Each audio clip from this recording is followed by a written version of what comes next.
बिस्मिल्लाहिर्रहमानिर्रहीम। ब्रादरम नईम गुमन की खाकों पर मुश्तमिल किताब कुछ रंग चुराए हैं आज मेरे सामने मौजूद है। मुझे इस किताब का बड़ी शिद्दत के साथ इंतज़ार था और मैं बार बार कॉल करके गुमन से पूछता था कि यार गुमन कितनी देर रह गई है किताब आने में।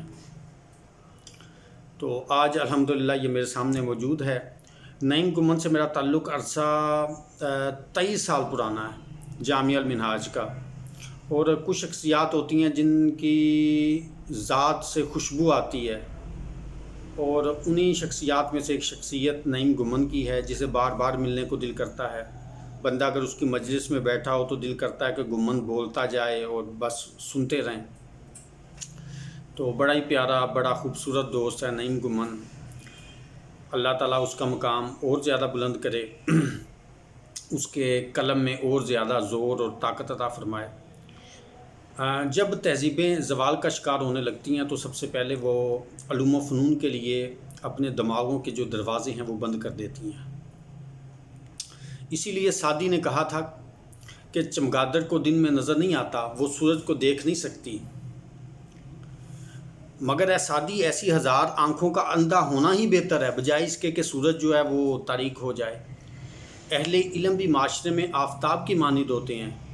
ब्रादरम नईम गुमन भी ऐसा ही एक आफताब है जो भरपूर तबानी के साथ जलवागर हुआ है।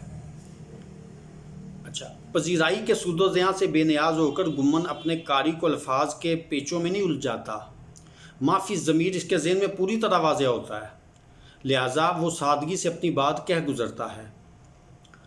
कभी गुमान गुज़रता है कि नईम गुमन के कलम पर खौफ और झिझक जो है वो गालिब आकर के रह गई है, लिहाजा इसे खाके लिखने से इख्तराज करना चाहिए था।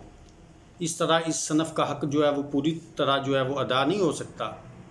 मगर नईम गुमन के ख़्याल में ये ज़रूरी नहीं कि बेबाकी के नाम पर अल्फाज के पत्थर तराशे जाएं और फिर इन्हें दूसरों के घरों पर उछाल दिया जाए। नईम गुमन माशरे का एक तायरे बुलंद परवाज़ की तरह जायज़ा लेता हुआ महसूस होता है, जो मानी व मफ़ाहीम का वसी तनाज़ुर में जायज़ा लेना चाहता है। जैसे जिप्सा पज़ल के किसी एक टुकड़े से तस्वीर का दराक नहीं किया जा सकता, ऐसे ही वसी तर मनाज़र देखने के लिए फ़र्श खाक से कदरे बुलंद होना पड़ता है।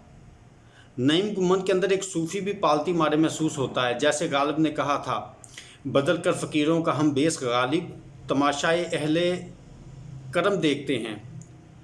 ऐसे ही गुमन हाकों में एक मुबस्सर और वाक़या निगार का सा अंदाज़ अख्तियार कर लेता है, जो दिले सदपारा के साथ अखबाब के नफ्सियाती पेचोखम का तमाशा कर रहा हो।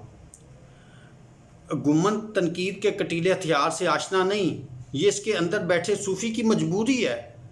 अपनी ज़ात के कथारसिस के लिए गुमन कलम को निश्तर नहीं बनाता, बल्कि मोकलम की तरह इससे रंग बखेरना शुरू कर देता है।